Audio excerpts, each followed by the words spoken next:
This video is brought to you by John Robson Guitar Tuition. If you enjoy the content, please consider supporting the channel by enrolling on a course, purchasing some guitar lessons or a t-shirt, or you can join my Patreon. Now, on with the show. Hello chaps, welcome once again to John Robson Guitar Tuition. As always, I do hope you're well. Now then, the other day, one of my students asked me a seemingly simple question. And we ended up spending most of the lesson on the answer. What was the question? Well, as you probably gathered by the title of this video, he simply said, why does blues sound bluesy? And, well, I'll tell you what, here is a brief summary, as brief as I can make it, of what we went through in the lesson when I told him what makes blues sound bluesy. Okay, the answer to this question is a little bit more involved than you might think. Here, for instance, is a very, very simple 12-bar blues using the three chords of A, D and E. And I'll just strum through that, and probably the first thing that you'll notice is that it doesn't sound particularly bluesy. Here we go.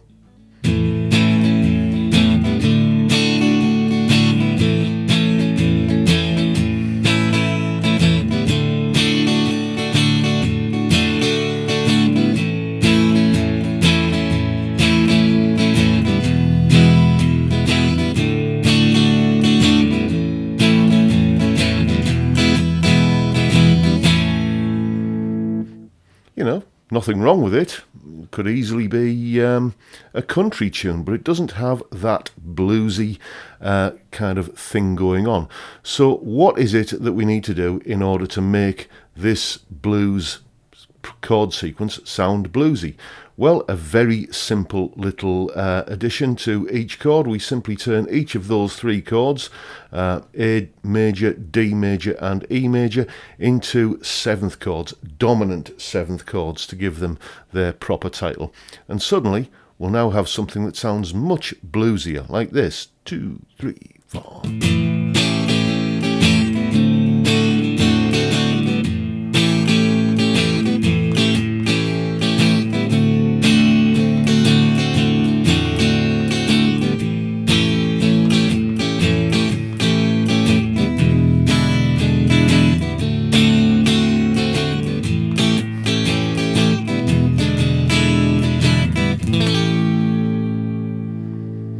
And suddenly that has some tension in there, some bluesy kind of grit going on. And what is causing that? Well, it's because we are no longer in the key of A for all of this. Yes, I know. When you think of a blues in the key of A, and you hear that kind of 12-bar sequence there based on those seventh chords, you're not really in the key of A. You're not really in any single key. Here are three different keys right here. You can see we've got the key of D major, we've got the key of G major, and we've got the key of A major. And if you look where the A7 chord occurs, the A7 is the chord which is chord 5, or the 5 chord in the key of D. When I play an A7 chord, it's an unstable chord. There is tension in there. It's not a chord that is happy to sit still, basically. It wants to pull you on to another chord, and the chord it wants to resolve to is the 1 chord in the key of D major, which is the D chord. You can hear that's a very strong and pleasing resolution.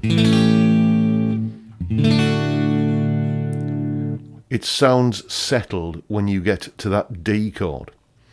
So what happens in a blues is when we go from the A7 to the D, suddenly that's not a particularly settled chord either, because we're not playing it as a D chord, we're playing it as a D7th chord.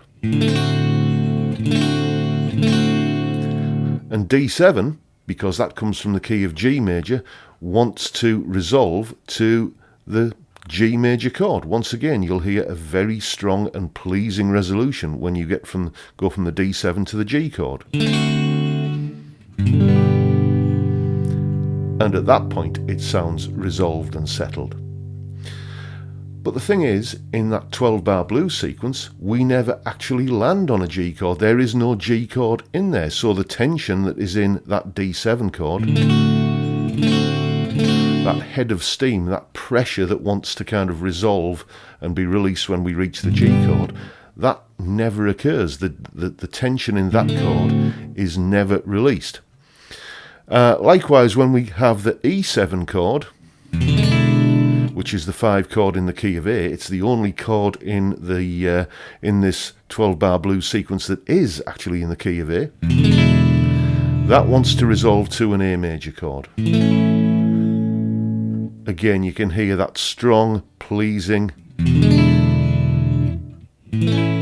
cadence there, that resolution when you hit the A chord. But as we've seen, when you hit the A chord, it isn't an A chord, it's an A7th chord.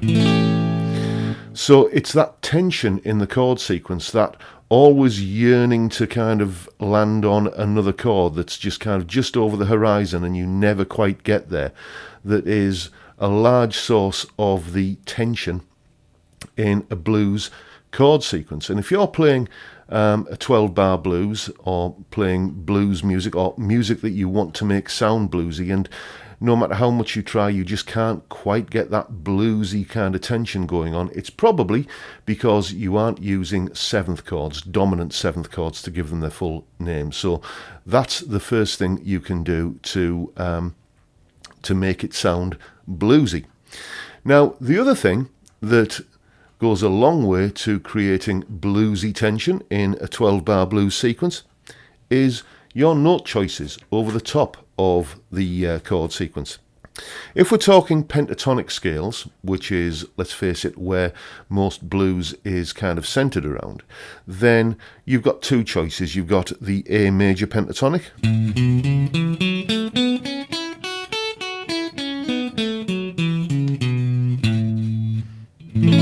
which, as you can hear, settles nicely over an A major chord. Or you've got A minor pentatonic,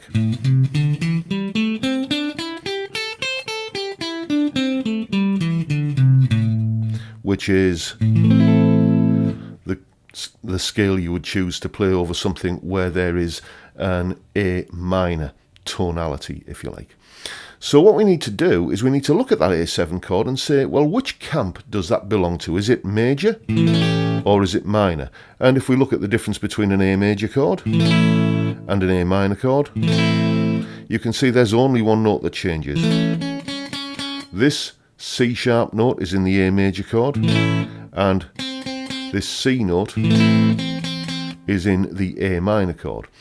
So which note does A7 contain? Does it contain the major note, or the major third as it's called, or the minor third? Well, it contains the C sharp note, the major third.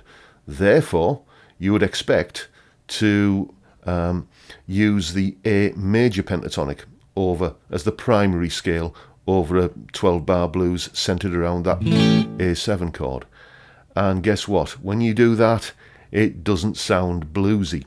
Okay, what you have to do is use the wrong scale. Use the scale that you would expect to use if you were playing in a minor context. So you would use the A minor pentatonic over the 3 chords of A7, D7 and E7. So when you do that, you will get a bluesy sound, much like this.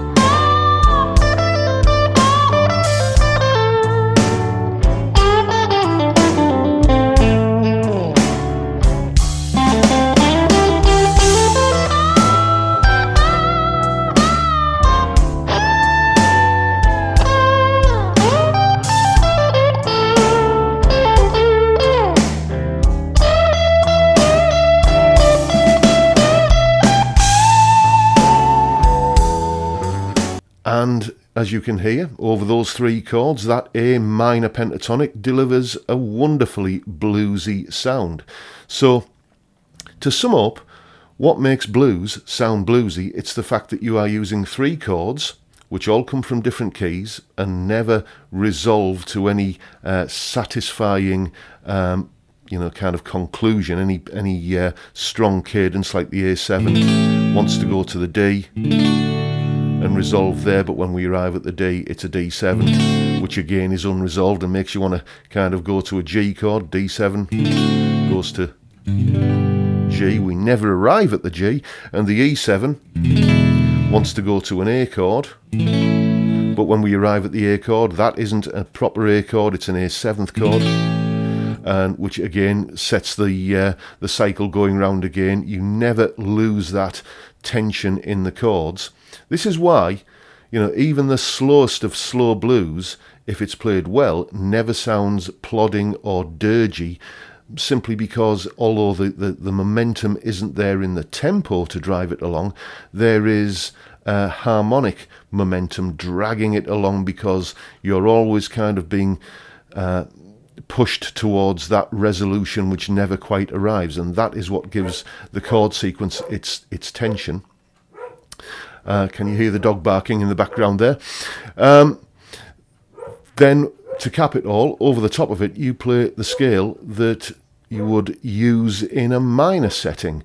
You're using the wrong scale over 3 chords that never quite resolve, and you add all that together, and that's what makes blues sound bluesy. So there you go. It's like a kit of parts that shouldn't all fit together but somehow do, to a wonderful effect. That solo that you heard in that little clip there, by the way, is from my course Play More Lead Guitar the Easy Way, and that's available as one of the courses that you can enroll on in Udemy in the description box below. And I've also put the that video of me playing that solo and the tab and the backing track for it up on Patreon for my wonderful Patreon supporters, as just a little bit of a thank you for all of the support that you're giving me. Thank you guys, much appreciated. So there you have it, folks. That's today's video. Hope you found it useful, enjoyable and informative, and if you have, please hit the subscribe button and the notification bell if you haven't already done so. If you're interested in supporting the channel, all the links are downstairs in the description. You can enroll on a course, as I've said. You can join the Patreon. Loads of ways you can support the channel, and thank you in advance for doing so if you choose to do exactly that. As ever, I'll just remind you that come Friday, 5 PM UK time, we have a live stream. It's just a bunch of middle-aged men sitting around having a beer and a chat. It's a great way to kick off the weekend. I'd love to see many of you there. And with that, I'll bid you all a good day and say thank you for watching. Thank you for your time. Look after yourselves. Stay safe, stay well, and above all, stay sane. Bye for now, folks.